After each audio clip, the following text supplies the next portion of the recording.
சாந்தி.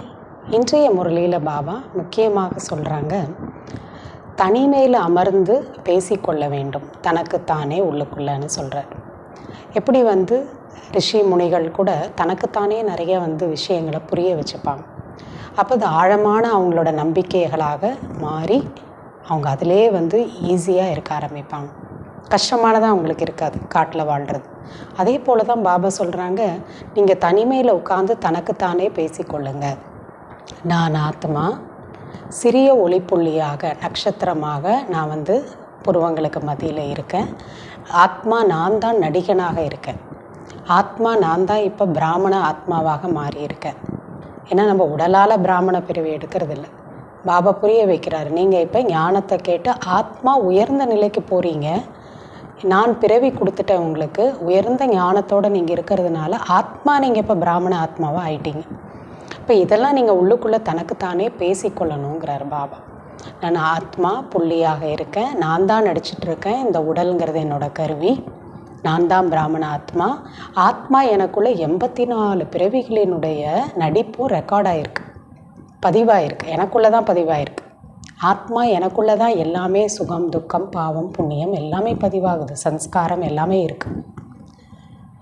அப்படி நீங்கள் ஆத்மா அபிமானியாக இருக்கிறதுக்கு தனக்குத்தானே இதெல்லாம் பேசி பேசி புரிய வைத்து கொள்ள வேண்டும்ங்கிற.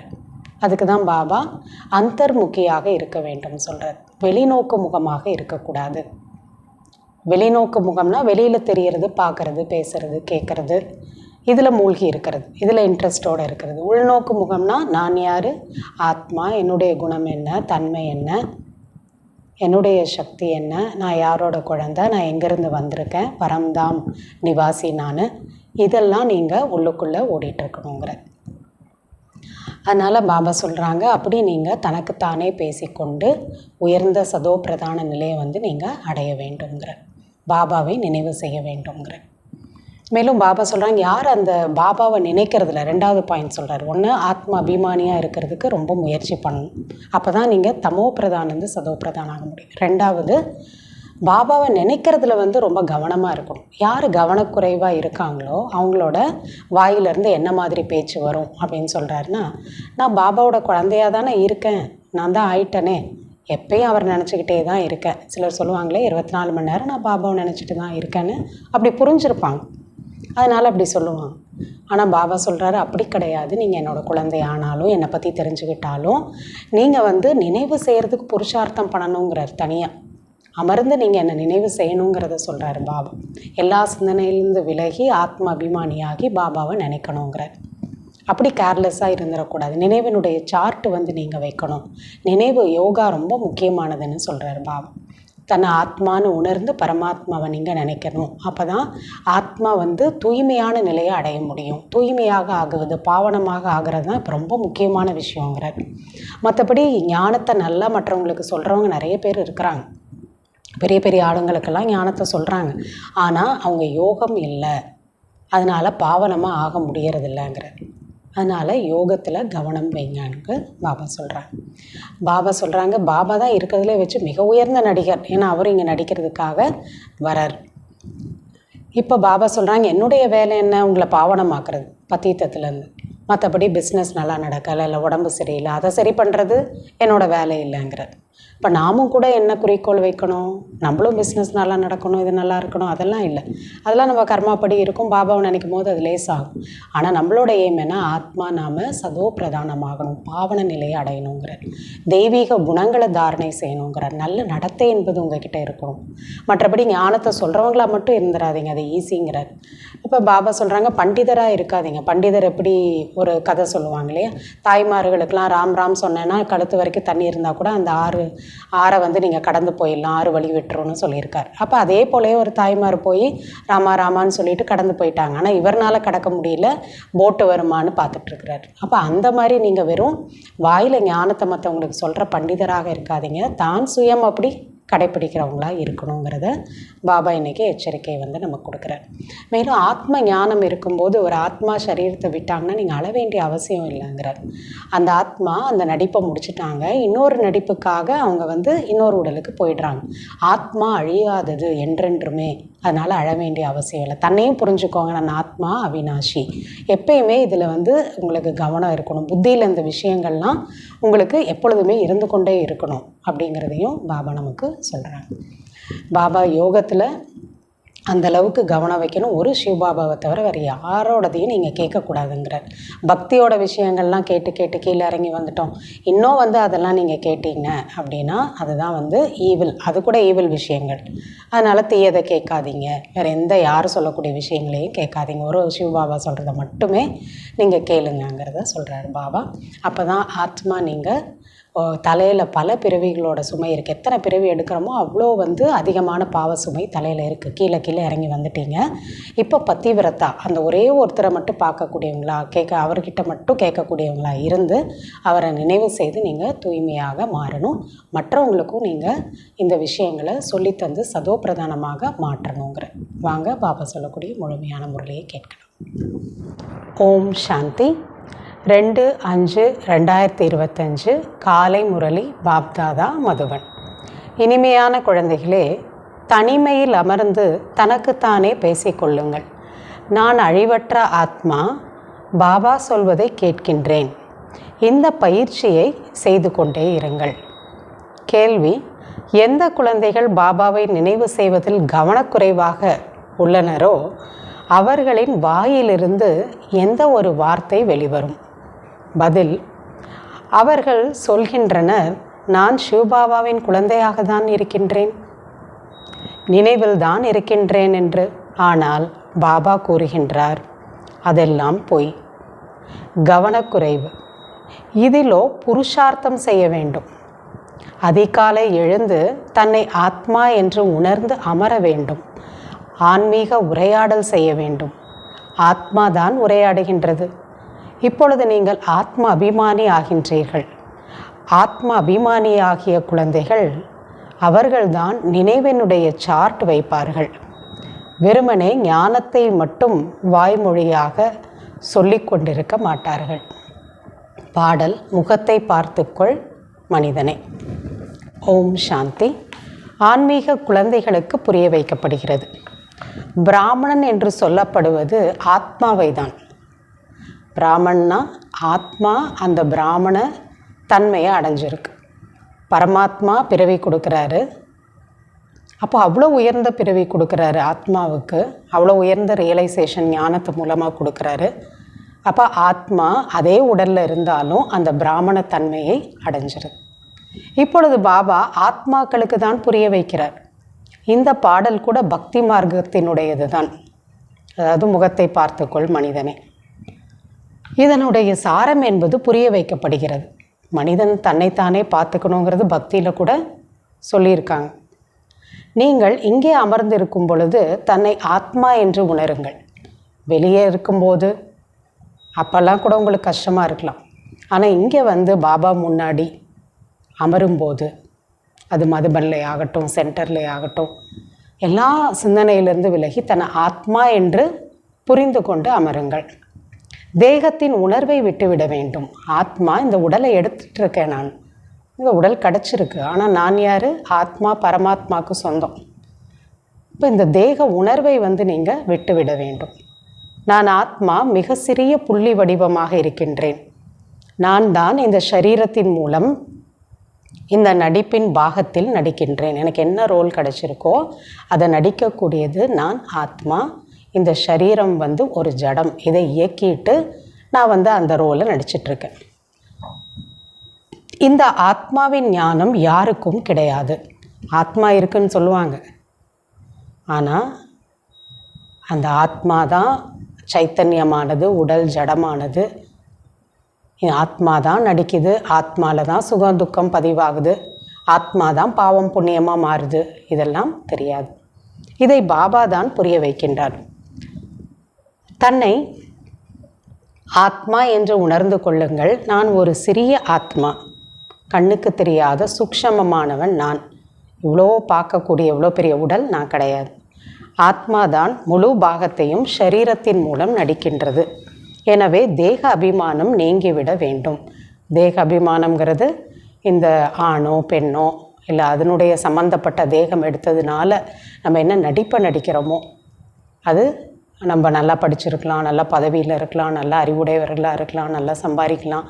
இது எல்லாமே தேக அபிமானம் தான். இந்த உடல் கிடச்சதுனால என்ன நடிப்பை நம்ம நடிக்கிறோமோ அதனுடைய கான்ஷியஸ்னஸில் வர்றது அது எல்லாத்தையுமே விட்டு விடுங்கள்.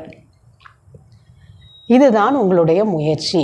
நான் வெறும் ஆத்மா பரம்தாம்லேருந்து வந்திருக்கேன், நடிக்கிறேன், திரும்ப அங்கே போயிடுவேன். நான் ஆத்மா இந்த நாடகம் முழுவதிலும் நடிகனாக இருக்கின்றேன்.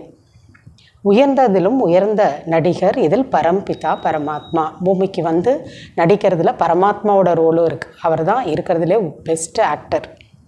இதெல்லாம் புத்தியில் இருக்கின்றது. அவரும் இவ்வளவு சிறிய புள்ளியாக இருக்கின்றார். நம்மளை போல தான் பரமாத்மாவும் இறைவனும் ஒரு புள்ளியாக இருக்கார். அவருடைய மகிமை எவ்வளவு உயர்ந்தது. ஞானத்தின் கடலாக, சுகத்தின் கடலாக இருக்கின்றார். ஆனால் சிறிய புள்ளியாக இருக்கின்றார். நம் ஆத்மாவானது, அதாவது ஆத்மாவாகிய நாம் கூட சிறிய புள்ளியாக தான் இருக்கின்றோம். ஆத்மாவை திவ்ய திருஷ்டியின்றி பார்க்க இயலாது. இந்த புது புது விஷயங்களையெல்லாம் நீங்கள் இப்பொழுது தான் கேட்டுக்கொண்டிருக்கிறீர்கள். உலகத்திற்கு இதெல்லாம் என்ன தெரியும்? உங்களிலும் கூட கொஞ்சம் பேர் தான் யதார்த்தமான ரீதியில் இதையெல்லாம் புரிந்து கொண்டுள்ளனர். உங்களுக்குள்ளே கூட எல்லாருமே ஒரே போல் புரிஞ்சுக்கிட்டாங்கன்னு சொல்ல முடியாதுங்கிறார். மேலும் புத்தியில் உள்ளது நாம் ஆத்மா சிறிய புள்ளியாக இருக்கின்றோம். நம்முடைய தந்தை இந்த டிராமாவில் முக்கிய நடிகர், உயர்ந்ததிலும் உயர்ந்த நடிகர் அவர்தான். பாருங்கள், நம்மளை நாம் புரிஞ்சுக்கிறதே எவ்வளோ கஷ்டமாக இருக்குது. நான் ஆத்மா, கண்ணுக்கே தெரியாதவன், கண்ணில் பார்க்கக்கூடிய இந்த உடல் நான் கிடையாது. இதெல்லாம் நாம் சூக்ஷ்மமாக புரிஞ்சுக்க வேண்டியது. என்னுடைய அப்பாவும் அப்படி தான். நீங்கள் அறிவீர்கள், தந்தை ஞானக்கடலாக இருக்கின்றார். ஆனால் சரீரம் இல்லாமல் ஞானத்தை சொல்ல முடியாது. அவர் விதையாக இருக்கார், உள்ளுக்குள்ளே எல்லா எசன்ஸும் இருக்குது. ஆனால் மண்ணில் போட்டால் தானே அதோட பிராப்தி ஏற்படும். அதே போல் தான் அவர் சரீரத்தில் வந்தால் தான் சொல்ல முடியும். சரீரத்தின் மூலமாக தானே பேச முடியும். அஷரீரி ஆவதால் உறுப்புகள் தனியாக ஆகிவின்றன. அதாவது நம்ம சரீரத்திலிருந்து விலகிட்டால் உடல் தனி, நம்ம தனி, கனெக்ஷன் கட் ஆகிடும். பக்தி மார்க்கத்திலோ தேகதாரிகளை பற்றியே நினைக்கின்றனர். பரம்பிதா பரமாத்மாவின் பெயர், உருவம், தேசம், காலம் பற்றி அவர்களுக்கு தெரியாது இல்லையா? பக்தியில் அவர் எப்படி இருக்கார், எங்கே இருக்கார், அவர் செய்யக்கூடிய காரியம் என்ன, எப்போ இங்கே வராரு, இதெல்லாம் தெரிவதில்லை. பரமாத்மா பெயர் உருவத்திற்கு அப்பாற்பட்டவர் என்று கூட சொல்லிவிடுகின்றனர். அவங்களோட கருத்து இப்படி, பேரும் இல்லை உருவமும் இல்லை. அப்போ அப்படிப்பட்டவரை பற்றி நம்ம எப்படி பேச முடியும்? பாபா புரிய வைக்கின்றார், டிராமாவின் படி நம்பர் 1 சதோ பிரதானமாக இருந்த நீங்கள் தான் மீண்டும் சதோ பிரதானமாக ஆக வேண்டும். தேவாத்மாக்கள் தான் அப்படி இருந்தாங்க, சதோ பிரதானமாக நீங்கள் தான் அப்படி ஆகணும். தமோ பிரதானத்திலிருந்து சதோ பிரதானமாக ஆவதற்கு நீங்கள் மீண்டும் இந்த மனநிலையை உறுதியாக ஆக்க வேண்டும். அதாவது என்ன மனநிலை? சதோ பிரதானம் ஆகணும்னா என்ன புரிஞ்சுக்கணும்? ஒரே ஒரு விஷயம், நான் ஆத்மா. ஆத்மா இந்த சரீரத்தின் மூலம் பேசுகின்றது. அதற்குள் தான் ஞானம் நிறைந்திருக்கின்றது. இந்த ஞானம் வேறு யாருடைய புத்தியிலும் கிடையாது. அதாவது ஆத்மாவாகிய நமக்குள் 84 பிறவிகளினுடைய பாகம் அழியாததாக பதிவாகி உள்ளது. பாருங்கள், ரெக்கார்ட் ஆகிருக்கு. ஆத்மா ஒரு சிடி மாதிரி, சிப் மாதிரி. உள்ளுக்குள்ளே எல்லாம் நம்ம என்னென்னலாம் செய்யணுமோ, பேசணுமோ, கர்மங்கள் செய்யணுமோ, நடிக்கணுமோ, அத்தனையும் உள்ளுக்குள்ளே ரெக்கார்ட் ஆகிருக்கு. இவை மிகவும் புது புது பாயிண்ட்டாக இருக்கின்றது. தனிமையில் அமர்ந்து தனக்குத்தானே இது போல் நீங்கள் உரையாடல் செய்து கொள்ள வேண்டும். நான் ஆத்மா, பாபா சொல்வதை கேட்டுக்கொண்டிருக்கின்றேன். தாரணை என்பது ஆத்மாவாகிய எனக்குள் தான் ஆகின்றது. புரிஞ்சுக்கிறது யார்? உடல் கிடையாது, ஆத்மா தான். உள்ளுக்குள்ள மனசு தான் புரிஞ்சுக்குது. ஆத்மாவாகிய எனக்குள் தான் பார்ட் என்பது அடங்கி இருக்கின்றது. ஆத்மா தான் நடிக்கணும். உடல் தேவைப்படுது, உடல் மூலமாக நடிக்குது. ஆனால் நடிக்கிறது ஆத்மா தான். சரீரம் பார்க்குது, பேசுது, கேட்குது, எல்லா ஆக்ஷன் பண்ணுது. ஆனால் நடிகன் எங்கே இருக்கார்? புருவங்களுக்கு மத்தியில் நான் ஆத்மா. நாம் தமோ பிரதான தன்மையிலிருந்து சதோ பிரதானமாக ஆக வேண்டும். இது உள்ளுக்குள் மனப்பாடமாகி கொண்டே இருக்க வேண்டும். நான் ஆத்மா, அவினாஷி, அழியாதவன் நான். உள்ளுக்குள்ளே இது மனப்பாடமாக இருக்கணுங்கிறார். என்றென்றுக்குமே எனக்கு அழிவில்லை, மரணம் இல்லை, மரணத்தை கடந்தவன் ஆத்மா இல்லையா? மரணம்னா என்ன? ஒரு உடலை விட்டால் இன்னொரு உடல் கிடைக்க போகுது, அழிஞ்சு போகிறது கிடையாது. எவ்வளவு பெரிய பெரிய புத்தகங்கள்லாம் தன்னிடம் வைத்து கொள்கிறார்கள். தேக அபிமானி குழந்தைகளுக்கு ஆத்மா பற்றிய ஞானம் கூட இல்லை. அகங்காரம் எவ்வளவு உள்ளது. இதுவே தமோ பிரதான உலகம். உலகத்தில் இருக்கவங்க கொஞ்சம் தெரிஞ்சுட்டா அவ்வளோ அகங்காரம் வந்துடுது. ஏன்னா இது தமோ பிரதான உலகம். உயர்ந்ததிலும் உயர்ந்த ஆத்மாவோ யாருமே கிடையாது. யாரை நம்ம இங்கே மகாத்மா அப்படின்னு சொல்கிறோமோ அவங்களும் இப்போ சதோ பிரதானம் கிடையாது. புருஷார்த்தம் செய்ய வேண்டும். இவ்விஷயத்தெல்லாம் உங்களுக்குள் நீங்கள் சிந்தித்து கொண்டே இருக்க வேண்டும். ஞானத்தை சொல்பவர்களோ அநேகம் பேர் இருக்கின்றனர். ஆனால் பாபாவின் நினைவு அவங்களுக்கு இருப்பதில்லை. ஞானத்தை சொல்லும்போது பாபா நினைவையும் சேர்த்துக்கணுங்கிற உள்ளுக்குள் அந்த உள்நோக்கு முகமாக இருக்கக்கூடிய தன்மை இருக்க வேண்டும். அந்தர்முகி பாபா சொல்கிறாங்க. அப்படி நீங்கள் இருந்து தான் ஞானத்தை சொல்லணும். அந்த பயிற்சி இருக்கணுங்கிற. உள்நோக்கு முகம்னா ஆத்மா உள்நோக்கி இருக்கணும். ஆத்ம சிந்தனையில் இருக்கணும். வெளிநோக்கு முகம்னா வெளியே பார்க்குறது, பேசுகிறது, கேட்குறது, அதில் இன்ட்ரெஸ்ட்டு. உள்நோக்கு முகம்னா நான் யார், எப்படி இருக்கிறேன், என்னோடய குணம் என்ன, என்னோடய தன்மை என்ன, எங்கேருந்து நான் வந்தேன், என்னுடைய அப்பா யார், இதெல்லாம் உள்நோக்காக இருப்பது. இப்படி தான் நீங்கள் இருக்கணுங்கிற. நாம் பாபாவின் நினைவினால் பதீத்தத்திலிருந்து பாவனமாக ஆக வேண்டும். வெறும் பண்டிதராக ஆகக்கூடாது. கேட்டது அப்படியே சொல்கிறவங்களா, தான் கடைப்பிடிக்காமல் மற்றவங்களுக்கு சொல்கிறவங்களா மட்டும் இருந்துடாதீங்க. இதில் ஒரு பண்டிதரின் உதாரணமும் இருக்கின்றது. தாய்மார்களுக்கு சொல்கின்றார், ராம் ராம் என சொல்லிக்கொண்டே நதியை கடந்து சென்று விடலாம் என்று. இந்த கதையை எல்லாரும் கேட்டிருப்போம். ராம் ராம்னு சொல்லுங்கள், அப்படியே கரையை கடந்து அந்த சைடு போயிடலாம் ஆற்றங்கரையில். இப்போ அவர் சொன்னதை கேட்டுட்டு ஒருத்த அம்மா கழுத்து வரைக்கும் தண்ணி இருக்குது. அந்த அம்மா அப்படி போய் சேர்ந்துட்டாங்க ராம் ராம்னு சொல்லிட்டு கரையை கடந்துட்டு. ஆனால் சொன்ன பண்டிதர் கரையிலே நின்றுட்டு போட்டு வருமானு பார்த்துட்ருக்காரு. இப்போ மற்றவங்களுக்கு சொல்கிறாரு, ஆனால் அவர் செய்கிறதில்லை. அப்படி நீங்கள் பண்டிதராக இருக்காதீங்க. இப்போ பாபா சொல்கிறாங்க, அப்படி நீங்கள் வெறும் வாய் சொல் வீரராக மட்டும் இருந்துடாதீங்க. இதுபோல் அநேக பேர் உலகத்தில் இருக்கிறாங்க. மிக நன்றாக புரிய வைக்கிறார்கள். ஆனால் யோகா இல்லை. இங்கேயும் அப்படி தான். நல்ல ஞானத்தை மற்றவங்களுக்கு சொல்கிறாங்க, புரிய வைக்கிறாங்க. ஆனால் பாபா கிட்ட யோகா இல்லை. நாள் முழுவதும் தேக அபிமானத்தில் இருக்கின்றனர். இல்லை என்றால் பாபாவிற்கு சார்ட் அனுப்ப வேண்டும். நான் இவ்வளவு நேரம் பாபாவை நினைவு செய்தேன், இந்த நேரத்தில் எழுந்திருக்கின்றேன், காலையில் நான் 3 மணிக்கு எந்திரிக்கிறேன், 2 மணிக்கு எந்திரிக்கிறேன், இதெல்லாம் எழுதணும். இவ்வளவு நேரம் நினைவெல்லாம் செய்கின்றேன். ஆனால் எந்த ஒரு செய்தியும் தருவதில்லை. ஆரம்பத்தில் பாபாவுக்கு அதெல்லாம் சார்ட்டெல்லாம் அனுப்புனாங்க.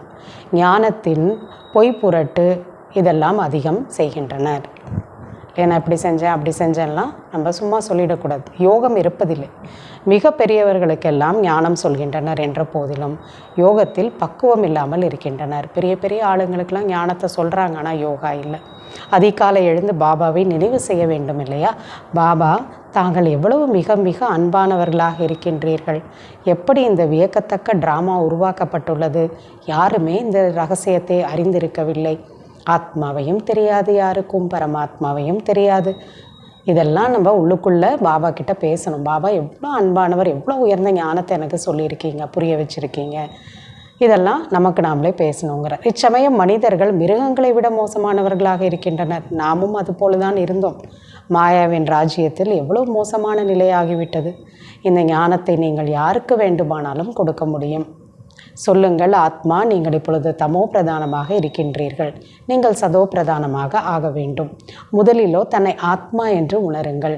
ஏழைகளுக்கோ இன்னும் கூட சுலபம். பணக்காரங்களுக்கு சுமைகள் அதிகம் உள்ளன. இதை பார்க்கணும், அதை பார்க்கணும், பொறுப்பு, சம்பாதிக்கணும், இன்னும் பிஸ்னஸை டெவலப் பண்ணணும், இதெல்லாம் அதிகமாக இருக்கும். பாபா கூறுகின்றார், நான் வருவதே சாதாரணமான உடலில். அதிக ஏழையும் இல்லை, அதிக பணக்காரனும் இல்லை. எந்த சரீரத்தில் வராரோ அவர் பிரம்மா பாபாவை பற்றி சொல்கிறார். இப்பொழுது நீங்கள் அறிவீர்கள், கல்ப கல்பமாக பாபா வந்து நமக்கு இதே கல்வியை கற்றுத்தருகின்றார். இதுவும் நம்ம உணரக்கூடிய விஷயம். ஒவ்வொரு 5000 வருஷமும் நான் இந்த படிப்பை நான் படிக்கின்றேன், உயர்ந்த நிலையை நான் அடைகிறேன். பாவனமாக எப்படி ஆவது என்பது பற்றி மற்றபடி வேறு பாபா சொல்லி கொடுக்கறதில்ல. தூய்மையாக ஆகிறத பற்றி தான் சொல்கிறார். உங்கள் தொழில் முதலியவற்றை, அதை பற்றிய பிரச்சனைகள்லாம் உங்களுக்கு இருக்கலாம். அதற்காக பாபா வரவில்லை. அதெல்லாம் சரி பண்ணுறதுக்கு, பிஸ்னஸ் நல்லா நடக்கணும் அப்படிங்கிறதுக்கோ, உடம்பு சரியில்லைன்னா நல்லா ஆக்கணுங்கிறதுக்கோ அதுக்கெல்லாம் பாபா வரல. ஆத்மாவை தூய்மையாகிறது தான் வந்திருக்காரு. நீங்களோ பதீத்த பாவனன் வாருங்கள் என்று அழைத்தீர்கள். ஆகவே பாபா பாவனமாக ஆக்க வந்திருக்கின்றார், யுக்தியை சொல்கின்றார். இந்த பிரம்மா தாமே எதையும் அறியாதமல் தான் இருந்தார். நடிகனாக இருந்து டிராமாவின் முதல் இடை கடை பற்றி அறியாமல் தான் இருக்கின்றார் என்றால் அவர்களை என்னவென்று சொல்வார்கள்? அவருக்கும் தெரியாது, நமக்கும் நடிச்சுக்கிட்டே இருக்கோம், ஆனால் நடிக்கிற டிராமாவோட கதையை பற்றி நமக்கு தெரியாது. நாம் ஆத்மா, இந்த சிருஷ்டி சக்கரத்தில் நடிகர்கள். இதையும் யாரும் அறிந்து கொள்வதில்லை. எவ்வளோ முக்கியமான விஷயம். நான் நடிகன், நடிச்சிட்ருக்கேன். இது இவ்வளோ உயர்ந்த எல்லையற்ற ட்ராமா, 5000 வருஷத்தினுடைய ட்ராமா. இதில் நான் மீண்டும் மீண்டும் பிறவி எடுத்தெடுத்து நடிச்சிட்ருக்கேன். ஆத்மா மூலவத்தனத்தில் வசிக்கிறது என சொல்லிவிடுகின்றனர் என்ற போதிலும் அதை அனுபவத்துடன் சொல்வதில்லை. மேலேருந்து தான் ஆத்மா வந்தது, மேலே தான் போய் சேரணுங்கிறாங்க. ஆனால் அனுபவம் இல்லை. நீங்களும் கூட நடைமுறையில் அறிவீர்கள், நாம் ஆத்மா மூலவத்தனத்தில் வசிப்பவர்கள். இல்லை, நடிகன்னா நடிக்கிற இடம் வேறு, வீடு வேறு. வீட்டில் இருக்கும்போது ஒரிஜினலாக இருப்பாங்க, நடிக்கிற இடத்துக்கு வந்தவொடனே வேஷம் போடுவாங்க, திரும்ப ஒரிஜினலாக போயிடுவாங்க வீட்டுக்கு போகும்போது. அதே போல் தான் பாபா புரிஞ்சுக்க சொல்கிறார். நீங்கள் மூலவத்தனத்தில் இருக்கீங்க, அங்கேருந்து இங்கே வந்தீங்க, நடிக்கிறீங்க, திரும்ப ஒரிஜினலாக எப்படியோ இந்த சரீரத்தை விட்டுட்டு அங்கே போயிடணும். நாம் ஆத்மா அவினாஷி, அழியாதவர்கள். இதுவோ புத்தியில் நினைவில் இருந்து கொண்டே இருக்க வேண்டும். அநேகருக்கு யோகம் முற்றிலும் இருப்பதில்லை. தேக அபிமானத்தின் காரணத்தினால் பிறகு தவறுகளும் அதிகம் செய்கின்றனர். முக்கியமான விஷயமே ஆத்ம அபிமானி ஆக வேண்டும். ஆத்ம அபிமானிக்கு தான் பாபா இவ்வளோ பாயிண்ட் சொல்கிறார். என்ன சொல்கிறாரு? நான் நடிகன், என்னுடைய வீடு மூலவத்தனம், நான் ஆத்மா தான் நடிகன், நான் இப்போ தமோ பிரதானம் ஆகிட்டேன், சதோ பிரதானம் ஆகணும். இதெல்லாம் ஆத்ம அபிமானியாக இருக்கிறதுக்காக நம்ம டெய்லி நினைக்க வேண்டிய, அனுபவம் செய்ய வேண்டிய விஷயங்கள். நாம் சதோ பிரதானம் ஆக வேண்டும் என்ற அக்கறை இருக்க வேண்டும். தன்னை பற்றி ஒரு அக்கறை இருக்கணுங்கிறார். எந்த குழந்தைகளுக்கு சதோ பிரதானம் ஆக வேண்டும் என்ற ஈடுபாடு உள்ளதோ அவர்களின் வாயிலிருந்து ஒரு பொழுதும் கடுமையான சொல், அதாவது கல் போன்ற சொற்கள் வெளிப்படாது. ஏதேனும் தவறு நேர்ந்தால் உடனே பாபாவுக்கு சொல்லிவிடுவார்கள். பாபா, நான் இந்த தவறை செய்து விட்டேன். சிம்பிளாக இருக்கணும் பாபா கிட்ட. என்னுடைய அப்பா தவறு செஞ்சால் சொல்லிடுறோம், அவ்வளோதான், மன்னித்து விடுங்கள். மறைக்க மாட்டார்கள். ஏன்னா அந்த நேரத்தில் அந்த ஒரு உறவு கூட பிரம்மா பாபா கிட்ட எல்லாரும் கரெக்டாக வச்சுருந்தாங்க. அதையும் சிவபாபா சொல்லித்தரார். சொல்லிவிடுங்க எதாக இருந்தாலும். ஏன்னா சிவபாபா கிட்ட எல்லோரும் மனசில் சொல்லிவிடுவோம். ஆனால் அப்போ நிமித்தமாக இருந்தது பிரம்மா பாபா. அவர்கிட்ட என்ன பண்ணாதீங்க, அவர் தான் சாக்காரத்தில் பாலனை கொடுத்தார். சொல்லிவிடுங்க, எதையும் மறைக்காதீங்க. மறைப்பதால் அது இன்னும் கூட அதிகமாகி கொண்டே இருக்கும். பாபாவினுடைய செய்தியை கொடுத்து கொண்டே இருங்கள். பாபா பதில் எழுதி விடுவார். ஏன் உங்களை பற்றி எல்லா விஷயத்தையும் சொல்லுங்கள். இப்போ பாபா என்ன பண்ணணும்னு சொல்லுவார். உங்களது யோகம் சரியாக இல்லை, பாவனமாக வேண்டியது தான் முக்கியமான விஷயம். குழந்தைகளாகி உங்கள் புத்தியில் 84 பிறவிகளின் கதை இருக்கின்றது. முடிந்தவரை இதே கவலை இருந்து கொண்டே இருக்க வேண்டும். என்ன கவலை? நான் சதோ பிரதானமாக ஆக வேண்டும், தேக அபிமானத்தை விட்டுவிட வேண்டும். நீங்கள் ராஜ ரிஷிகள். ராஜா ப்ளஸ் ரிஷி ரெண்டும். ராஜானா எல்லாமே இருக்கிறவங்க, ரிஷினா ஒன்றுமே இல்லாதவங்க. இப்போ நீங்கள் தான் ராஜ ரிஷி. அட்டயோகிகள் ஒரு பொழுதும் ராஜயோகத்தை கற்பிக்க முடியாது. ராஜயோகத்தை பாபா தான் கற்பிக்கின்றார். ஞானமும் பாபா தான் தருகின்றார். மற்றபடி இப்பொழுது சதோ பிரதானமாக ஆக வேண்டும். தமோ பிரதானமாக தான் பக்தியும் இருக்கின்றது. ஞானத்தை பாபா மட்டுமே சங்கமயுகத்தில் தருகின்றார். பாபா வந்திருக்கின்றார் என்றால் பக்தி முடிவடைய வேண்டும் இல்லையா? பரமாத்மா வந்துட்டார் பக்தியோட பலனை கொடுக்கறதுக்கு அப்படின்னா பக்தி முழுமையடைஞ்சிரும். இந்த உலகம் முடிந்து விடப் போகிறது. ஞானம் மற்றும் யோகத்தினால் சத்யுகத்தின் ஸ்தாபனை நடக்கின்றது. பக்தி என்ற பொருளே வேறு. மனிதர்கள் பிறகு அதை பற்றி என்னென்னவோ சொல்லிவிடுகின்றனர். சுகம் துக்கம் எல்லாமே இங்கே தான் இருக்கின்றது. இப்பொழுது அப்படின்னா இந்த உலகத்தில் தான், மேலே போயிட்டு எந்த சுகமும் துக்கமும் இல்லை. இப்பொழுது குழந்தைகள் மீது பெரிய பொறுப்பு இருக்கின்றது இல்லையா? நாமும் தூய்மையாகணும், உலகத்தையும் மாற்றணும். தனக்கு நன்மை செய்வதற்கான யுக்தியை உருவாக்கி கொண்டே இருங்கள். என்னென்னலாம் நான் ஒரு நாளில் செய்யலாம், டெய்லி எனக்கு நான் நன்மையை ஏற்படுத்திக்கணும் அப்படின்னா நான் சதோ பிரதானமாக மாறணும். இதுவும் புரிய வைக்கப்பட்டுள்ளது. பாவன உலகம் சாந்தி தாமம் மற்றும் சுகதாமம். இதுவோ அசாந்தியான தாமம், துக்கதாமம். முதலில் முக்கியமான விஷயம் யோகத்தினுடையது. என்னதான் ஞானம் கேட்டாலும் பாபா என்ன சொல்கிறார்? கேட்டுட்டு யோகா பண்ணுங்க. அதில் தான் ஆத்மா தூய்மையாகிறதுக்கான சக்தி கிடைக்கும். கேட்டதை ப்ராக்டிக்கலில் கொண்டு வர முடியும்.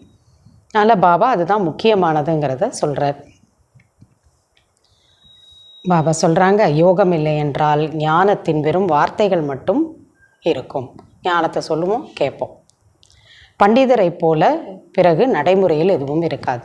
தற்சமயத்திலேயோ ரித்தி சித்தி அதாவது பலவிதமான ஒரு மந்திர மாயாஜாலம் செய்கிறாங்க, வித்தைகள் செய்கிறாங்க. இது கூட அதிகமாக வந்து கொண்டே இருக்கின்றது. போக போக பிளாக் மேஜிக் செய்கிறது இதெல்லாம் பண்ணுறாங்க.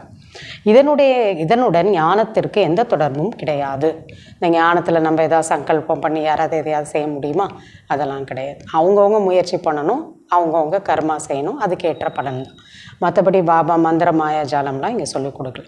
பாபா தானே சொல்கின்றார், நான் பதீத்த உலகத்தில் பதீத்த சரீரத்தில் வருகின்றேன். பாவனமானவர்களோ இங்கே யாருமே கிடையாது. இவரோ, அதாவது பிரம்மா, தன்னை பகவான் என்று சொல்லிக்கொள்வதே இல்லை. அப்படி சொல்கிறாரா? இல்லை. அவர் காலில் விழ வைக்கிறாரா? இல்லை. அவரை நினைக்க சொல்கிறாரா? அதுவும் இல்லை.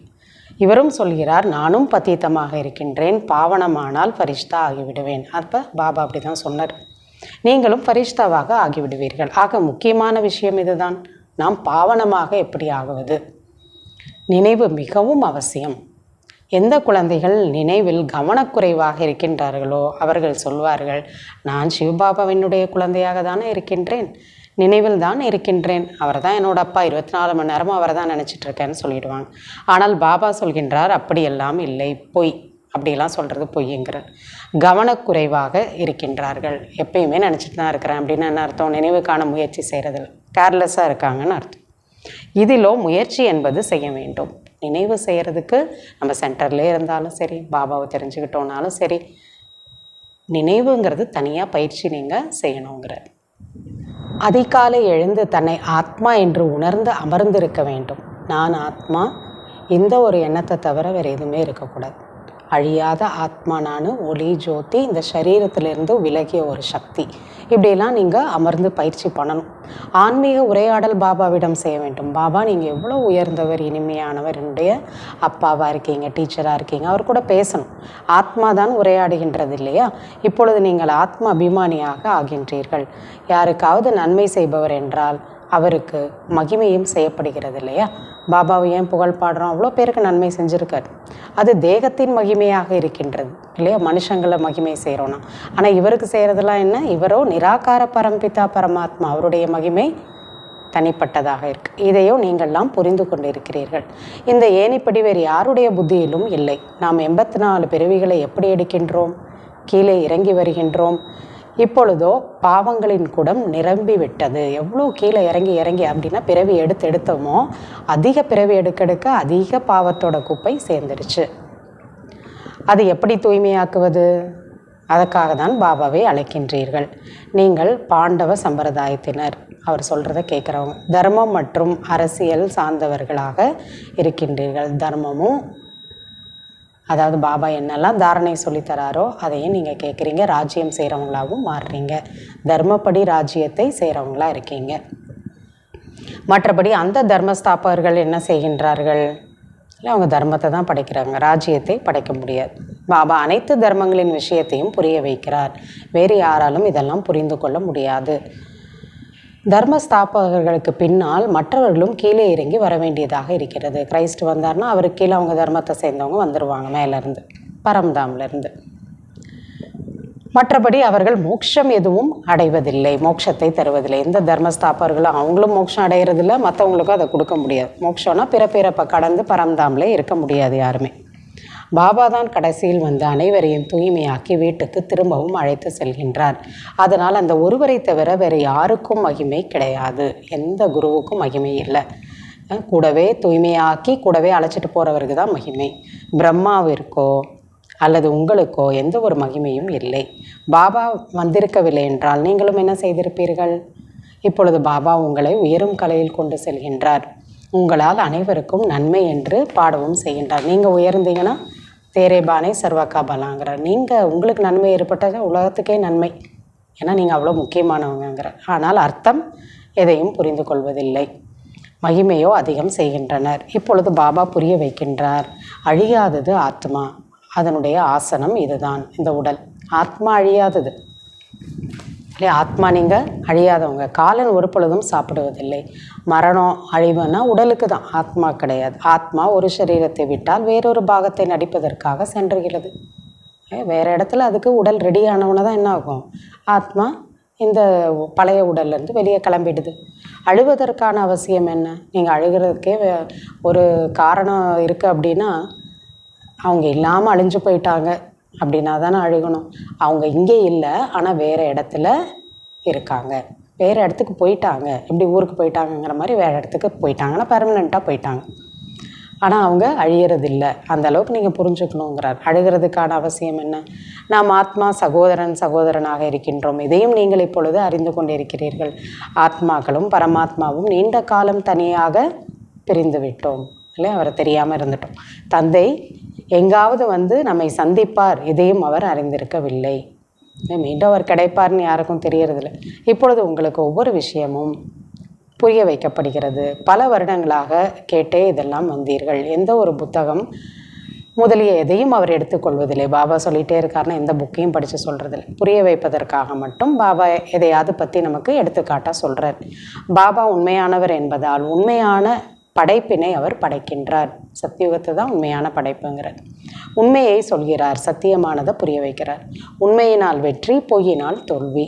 உண்மையான தந்தை உண்மையான கண்டத்தை ஸ்தாபனை செய்கிறார். ராவணனிடம் நீங்கள் அதிகமாக தோல்விகளை அடைந்திருந்தீர்கள். இந்த விளையாட்டுகள் அனைத்தும் உருவாக்கப்பட்டவை. இப்பொழுது நீங்கள் அறிவீர்கள், நமது ராஜ்யம் என்பது ஸ்தாபனை ஆகி கொண்டிருக்கிறது. பிறகு இதெல்லாம் இருக்காது. இப்போ இருக்கிறது எதுவுமே, இவை அனைத்துமே பின்னால் வந்தது தான். இந்த சிருஷ்டி சக்கரத்தில் புத்தியை நீங்கள் செலுத்த வேண்டும். இது எவ்வளோ சுலபமாக இருக்கின்றது. இந்த சக்கரம் எப்படி நடக்குது? நான் ஞானத்தை மிக நன்றாக சொல்கின்றோம் என்று புருஷார்த்தி குழந்தைகள் இதில் மட்டுமே குஷியடைந்து விட மாட்டார்கள். மற்றவங்களை ஞானத்தை சொல்லி நிறைய பேரை பாபா ஞானத்தை கொண்டு வந்துட்டோன்னு வச்சுக்கோங்க, அதுக்காக ஸ்பெஷலாக சந்தோஷம்லாம் பட்டுக்காதீங்கிற பாபா சொல்கிறாரு. அப்படி ஆத்ம அபிமானியாக இருக்கிறவங்க, முயற்சி பண்ணுறவங்க, நம்ம நிறைய பேர் ஞானத்தை சொல்கிறோங்கிற பெரிய சந்தோஷத்தில் வரமாட்டாங்க. ஏன்னா அது மற்றவங்களுக்கு செய்கிற நன்மை. எனக்கு நான் என்ன பண்ணிக்கிட்டேன், பாபா சொல்கிற மாதிரி நான் எவ்வளோ என்ன தூய்மையாக மாற்றிக்கிட்டேன், இதுதான் முக்கியமானதுங்கிற. அதோடு யோகம் மற்றும் நல்ல நடத்தையும் கூட தாரணை செய்வார்கள். அதில் மட்டும் சந்தோஷப்படக்கூடாது. என்ன நான் எவ்வளோ மாற்றியிருக்கேன், நல்ல குணத்தை, தெய்வீக குணத்தை கொண்டு வந்திருக்கேன், தூய்மையாக மாறி இருக்கேன், இதெல்லாம் பார்ப்பாங்க. நீங்கள் மிக மிக இனிமையானவர்களாக ஆக வேண்டும். யாருக்குமே துக்கம் கொடுக்கக்கூடாது. பாபாவோட பெரிய குணம் என்ன? எல்லாருடைய துக்கத்தை போக்கி சுகம் கொடுக்குறவர். யாருக்குமே ஒரு துக்கம் கொடுக்க தெரியாது. அப்போ அதுபோல் நீங்கள் யாருக்கும் துக்கம் கொடுக்கக்கூடாது. அன்போடு புரிய வைக்க வேண்டும். எதாக இருந்தாலும் தூய்மையாவதில் எவ்வளவு தொந்தரவுகள் ஏற்படுகின்றன, அதுவும் டிராமானுசாரம் நடைபெறுகின்றது இல்லையா? நம்ம நல்ல முயற்சி பண்ணணும்னா நிறைய பேர் என்ன பண்ணுறாங்க, தடை போடுறாங்க. இது உருவாக்கப்பட்ட ட்ராமா இல்லையா? அந்த காலத்தில் மாத்தாஸ் எல்லாம் அடித்து துன்புறுத்துனாங்க இல்லையா? இதெல்லாம் ட்ராமாவில் இருக்குது. ட்ராமாவில் இருந்தால் கிடைக்கும் என்பதெல்லாம் முயற்சி செய்ய வேண்டும். இன்னொன்று சொல்கிறாரு, ட்ராமாவில் இருக்குது நடக்குதுன்னு சொல்கிறாரு. ஆனால் எல்லாத்தையுமே ட்ராமான்னு எடுத்துக்காதீங்க. நம்ம முயற்சியில் கூட சரி நம்ம முயற்சி பண்ணுறோம், என்ன ட்ராமாவில் இருக்கோ கிடைக்கட்டும், அப்படி கிடையாது. நம்ம லட்சியம் வைக்கணும், அதுக்கேற்ற முயற்சி பண்ணணும். ட்ராமா நாம் எதிர்காலத்தோட ட்ராமாவை உருவாக்கணும். அதனால் அதையும் நம்ம ட்ராமாவில் என்ன இருக்கோ கிடைக்கட்டும் அப்படின்னு நினைக்கக்கூடாதுங்கிற. தேவதைகளை போன்ற தெய்வீக குணங்களை தாரணை செய்ய வேண்டும். உப்பு நீராக ஆகிவிடக்கூடாது. ஒருத்தர் பிடிக்கலை, வெறுப்பு இப்படி இருக்கக்கூடாது. தன்னை பார்க்க வேண்டும். நாம் தலைகீழான நடத்தை மூலம் பாபாவின் கௌரவத்தை கெடுக்காமல் இருக்கின்றோமா? நம்ம தப்பு செஞ்சால் அப்பாவை தானே திட்டுவாங்க. சத்குருவுக்கு நிந்தனை செய்பவர்கள் உயர்ந்த பதவியை பெற முடியாது. இவரோ சத்தியமான தந்தை, சத்தியமான ஆசிரியர். ஆத்மாவுக்கு இப்பொழுது நினைவு இருக்கின்றது. பாபா ஞானக்கடலாக, சுகத்தின் கடலாக இருக்கின்றார். நிச்சயமாக ஞானத்தை கொடுத்துவிட்டு சென்றுள்ளேன். அதனால் தான் பாடல் உள்ளது. பக்தியில் அவ்வளோ பாடல் பாடுறோன்னா, சுகக்கடல் அவர், சாந்தி கடல் அவர், ஞானக்கடல்னா அப்போ அதெல்லாம் அவர் கொடுத்துட்டு போயிருக்கார். நம்ம அனுபவம் செஞ்சனால தான் பின்னாடி பக்தியில் அதெல்லாம் நம்ம பாடுறோங்கிறார். இவருடைய, அதாவது பிரம்மாவின் ஆத்மாவில் ஞானம் ஏதேனும் இருந்ததா? எதுவுமே இல்லை. ஆத்மா என்பது என்ன, ட்ராமா என்பது என்ன, யாருமே தெரியாமல் இருந்தார்கள். மனிதர்கள் இதெல்லாம் அறிந்து கொள்ள வேண்டும் இல்லையா? ருத்ர யஜ்யத்தை பாபா படைக்கின்றார் என்றால் ஆத்மாக்களுக்கு பூஜை செய்கின்றனர். சாலிகிராமெல்லாம் வைக்கிறாங்க. அதனுடைய பூஜை நல்லதா அல்லது தெய்வீக சரீரங்களின் பூஜை நல்லதா? ஒன்று தேவதைகளை பூஜை செய்கிறாங்க சரீரத்தோட, இன்னொன்று சாலிகிராமங்களை வச்சு பூஜை செய்கிறாங்க. இந்த சரீரம் 5 தத்துவங்களினுடையது. ஆகவே ஒரு சிவபாபாவின் பூஜை தான் கலப்படமற்ற பூஜையாகும். நீங்கள் உடலோட பூஜை அதை செஞ்சாலும் சரி, தேவி தேவர்களுக்கு அதை விட உயர்ந்தது சிவபாபாவோடது தான். சாலிகிராமங்களுக்கு செஞ்சாலும் சரி, அதை விட உயர்ந்தது சிவபாபாவோடது தான். இப்பொழுது அந்த ஒருவர் சொல்வதை தான் கேட்க வேண்டும். இதை ரொம்ப கேர்ஃபுல்லாக இருக்கும். யார் சொல்கிறதையும் கேட்கக்கூடாது. மனசு சொல்கிறதையும் கேட்கக்கூடாது, வேறு யார் சொல்கிறதையும் கேட்கக்கூடாது. அதனால்தான் சொல்லப்படுகிறது தீயதை கேட்காதீர்கள். தீயதை கேட்காதீர்கள்னா என்ன? பக்தியோட விஷயங்களும் நிறைய இது வரைக்கும் கேட்டிருக்கோம். அதையும் இப்போ கேட்காதீங்க, எதையுமே கேட்காதீங்க. நிந்தனையில் எந்த ஒரு விஷயத்தையும் கேட்காதீர்கள். நான் சொல்வதை மட்டுமே கேளுங்கள். பக்தியில் நிறைய நிந்தனை பண்ணிட்டாங்க, நிறைய மாற்றி மாற்றி சொல்லிட்டாங்க, அதெல்லாம் கேட்காதீங்க. இதெல்லாம் கலப்படமற்ற ஞானம். இது மட்டும்தான் முக்கியமான விஷயம். எப்போது தேக அபிமானம் விட்டு போகிறதோ அப்பொழுதுதான் நீங்கள் குளிர்ச்சி அடைவீர்கள். ஆத்மா என்னாகும்? கூலாகும். விகாரத்தோட வெப்பத்திலேருந்து விலகும். அதுக்கு என்ன தேவை? தேக அபிமானத்தை விடுங்க. பாபாவின் நினைவில் இருப்பீர்களானால் வாயால் கூட தலைகீழான வார்த்தைகளை பேச மாட்டீர்கள். தீய திருஷ்டி இருக்காது. அப்படியே பேசிட்டே வந்துருச்சு அப்படியெல்லாம் இருக்காது. அதே போல் கெட்ட திருஷ்டியும் இருக்காது. சரீரத்தை பார்க்கக்கூடிய பார்வையும் இருக்காது. பார்த்தாலும் பார்க்காதவர்களாக இருப்பீர்கள். நமது ஞானத்தின் 3வது கண் திறந்து உள்ளது. பாபா நம்மை திருநேத்திரியாக 3 கண்ணுடையவராக திரிகாலதர்ஷியாக ஆக்கியுள்ளார். இப்பொழுது உங்களுக்கு 3 காலங்களின் 3 உலகங்களின் ஞானம் என்பது இருக்கின்றது. அச்சா, இனிமேலும் இனிமையான காணாமல் போய் கண்டெடுக்கப்பட்ட செல்ல குழந்தைகளுக்கு தாயும் தந்தையுமான பாப்தாதாவின் அன்பு நினைவுகள் மற்றும் காலை வணக்கம். ஆன்மீக குழந்தைகளுக்கு ஆன்மீக தந்தையின் நமஸ்காரம். ஆன்மீக தந்தைக்கு ஆன்மீக குழந்தைகளின் நமஸ்காரம். தாரணைக்கான முக்கிய சாரம் 1வது பாயிண்ட்டு, ஞானம் சொல்வதின் கூடவே யோகத்திலும் இருக்க வேண்டும். நல்ல நடத்தையை தாரணை செய்ய வேண்டும். மிக இனிமையானவராக ஆக வேண்டும். வாயிலிருந்து ஒரு பொழுதும் கல் போன்ற வார்த்தைகள் வெளிவரக்கூடாது. 2வது பாயிண்ட்டு, உள்நோக்கு முகமுடையவராகி தனிமையில் அமர்ந்து தனக்குத்தானே ஆன்மீக உரையாடல் செய்ய வேண்டும். பாவனமாவதற்காக யுக்திகளை உருவாக்க வேண்டும். அதிகாலை எழுந்து பாபாவை மிகவும் அன்போடு நினைவு செய்ய வேண்டும். வரதானம், வயர்லெஸ் செட், அதாவது கனெக்ஷன் இல்லாத ஒரு ஒயர். அதன் மூலமாக, அதாவது ஒயர் கனெக்ஷன் இல்லை, தானாகவே இயங்கும் ரிமோட்டில். அதன் மூலமாக விநாச காலத்தின் கடைசி நேர கட்டளையை கேட்ச் செய்யக்கூடிய வைஸ்லெஸ் ஆத்மாவாக ஆக வேண்டும். பாபா சொல்கிறாங்க, விநாச கால கடைசி நேரத்தில் பாபா கொடுக்கக்கூடிய கட்டளையை அறிந்து கொள்ளணும்னா சப்தத்திற்கு அப்பாற்பட்ட புத்தி தேவையாக இருக்கின்றது. புத்தியில் இதை செய்யலாமா, அதை செய்யலாமா, இப்படி என்ன ஆகும், அப்படியாகும் புத்தி எப்பயுமே சவுண்டு போட்டுகிட்டே இருக்கக்கூடாது. சவுண்டுனா பலவிதமான விஷயங்களை யோசிச்சுட்டே இருக்கக்கூடாது. புத்தி அமைதியாக இருக்கணுங்கிற. உலகின் விஞ்ஞானிகள் கூட வயர்லெஸ் கருவி மூலமாக ஒரு இடத்திலிருந்து வேறு இடத்திற்கு சப்தம் என்பது செல்கின்றது. எந்த ஒரு ஒயர் கனெக்ஷனே கிடையாது. இப்போ எப்படி எலக்ட்ரிசிட்டினா இந்த வீட்டிலேருந்து அந்த வீட்டுக்கு ஒயர் மூலமாக தான் கனெக்ஷன் கொடுக்கணும். ஆனால் இப்போ அந்த மாதிரி கருவி இருக்குது, சயின்டிஸ்ட் கண்டுபிடிச்சிருக்காங்க. இங்கே இருந்துட்டு வேறு இடத்துக்கு நம்ம மொபைல் ஃபோனை எடுத்துக்கலாம், எந்த ஒயரும் கிடையாது இல்லையா? அதுபோல் வேறு இடத்துக்கு நம்ம பேசலாம், செய்திகளை கொடுக்கலாம். இதெல்லாம் இப்போ ஃபெசிலிட்டி இருக்குது. இங்கும் சப்தத்துக்கு அப்பாற்பட்ட நிலையில்தான் வயர்லெஸ் என்று சொல்லப்படுகிறது. அதே போல் புத்தி எப்போ சப்தத்தை கடந்து இருக்கோ, நிறைய யோசிக்கிறதுலேருந்து விலகி அமைதியாக இருக்கோ, அதுதான் உங்களுக்கு வயர்லெஸ் கனெக்ஷனு.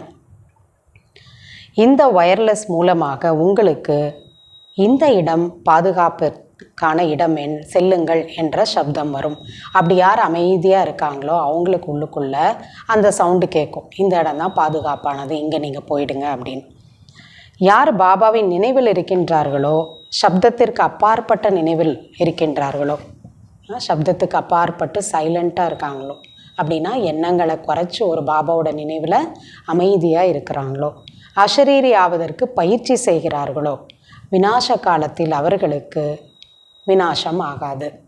விநாச காலத்தில் நாம் விநாசம் ஆக மாட்டோம். அப்படின்னா விநாசம் எது, பாம்பு போட்டு அழிக்கிறாங்க, இல்லை பூகம்பம் போகிறாங்க. அப்போ அந்த விநாசத்துக்கு நம்ம விக்டிம் ஆக மாட்டோம், இரையாக மாட்டோம்.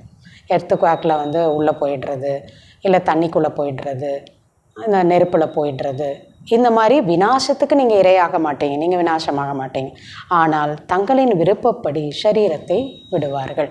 நான் இப்போ ஆத்மா இந்த உடலை விட்டு விலகணும் அப்படின்னு சுய விருப்பத்தோட சரீரத்தை விடுவீங்களே தவிர விநாசத்தில் போயிட்டு நீங்கள் விநாசம் ஆக மாட்டீங்க. அதுக்கு உங்களோட புத்தியை அமைதியாக வச்சுருங்க. பல சிந்தனைகள்லேருந்து விலக்கி யாருடைய மனசு பாபாவோட நினைவில் மட்டும் புத்தியானது பலதையும் யோசிக்காமல் அமைதியாக இருக்கோ அவங்க தான் பாபா சொல்லக்கூடிய வாய்ஸ் என்ன பண்ண முடியும், கேட்ச் பண்ணிக்க முடியும், பாதுகாத்து கொள்ள முடியும் தன்னைங்கிற ஸ்லோகன். யோகத்தை, அதாவது பாபாவோட நினைவை, இதை ஒதுக்கி வைத்துவிட்டு காரியங்கள் செய்வது என்பது சோம்பேறித்தனமாகும். பாபா சொல்கிறாங்க, நான் வேலை நிறைய இருக்குது, சேவை நிறையா இருக்குது, பண்ணிகிட்டே இருக்கேன், அதெல்லாம் முடிஞ்ச பிறகு கண்டிப்பாக யோகா பண்ணுவேன் அப்படின்னா பாபா அதை சோம்பேறித்தனங்கிற. முதல்ல பாபாவை நினைவு செய்யுங்க, அவரோட நினைவோட எல்லா காரியங்களையும் செய்யுங்க. அப்போ 4 மணி நேரம் செய்கிறது 2 மணி நேரத்தில் கூட முடிச்சிடலாம். அதனால் வேலை முடியட்டும், அந்த சேவை முடியட்டும், அப்புறம் யோகா பண்ணலாம், இது சோம்பேறித்தனம்ங்கிற. அவ்யக்த சமிகை. ஆன்மீக ராயல்ட்டி, தெய்வீக தன்மை மற்றும் பியூரிட்டி, தூய்மை என்ற பர்சனாலிட்டியை தாரணை செய்யுங்கள். தூய்மையின் ஒரு ஆளுமை என்பது, பர்சனாலிட்டி என்பது ஒருவருடைய நினைவில் இருப்பது, ஒரு பாபாவை தவிர வேறு யாரும் இல்லை. இந்த பிராமண வாழ்க்கையில் சம்பூர்ண நிலையை அடைவதற்கு இந்த ஏக் விரதா அப்படின்னா ஒருத்தர் தான் எனக்கு, ஒருத்தருடைய நினைவு என்ற பாடத்தில் உறுதியாக இருக்க வேண்டும். உள்ளுணர்வில் சுப பாவனை, சுப விருப்பம், பார்வையின் மூலம் ஒவ்வொருவரையும் ஆத்மீக ரூபத்தில் பார்ப்பது, அதாவது ஃபரிஷ்டா ரூபத்தில் பார்ப்பது. கர்மங்களின் மூலம் ஒவ்வொரு ஆத்மாவிற்கும் சுகத்தினை தர வேண்டும், மேலும் சுகத்தையே எடுக்க வேண்டும். யாராவது உங்களுக்கு துக்கம் கொடுத்தாலும், உங்களை நிந்தனை செய்தாலும், திட்டினாலும், அவமரியாதை செய்தாலும் நீங்கள் சீத்தல தேவி, சீத்தல தேவனாக இருக்க வேண்டும். குளிர்ச்சியானவர்களாக இருந்து அவங்க நம்மளை சூடாக்கிடக்கூடாது, கோபம் வரக்கூடாது, அகங்காரம் வரக்கூடாது. நாம் அமைதியாக இருந்து சீத்தலமாக மனசில் குளிர்ச்சியாக இருந்து அவங்களுக்கும் சுபபாவனை என்பது கொடுக்க வேண்டும். அச்சா. ஓம் சாந்தி.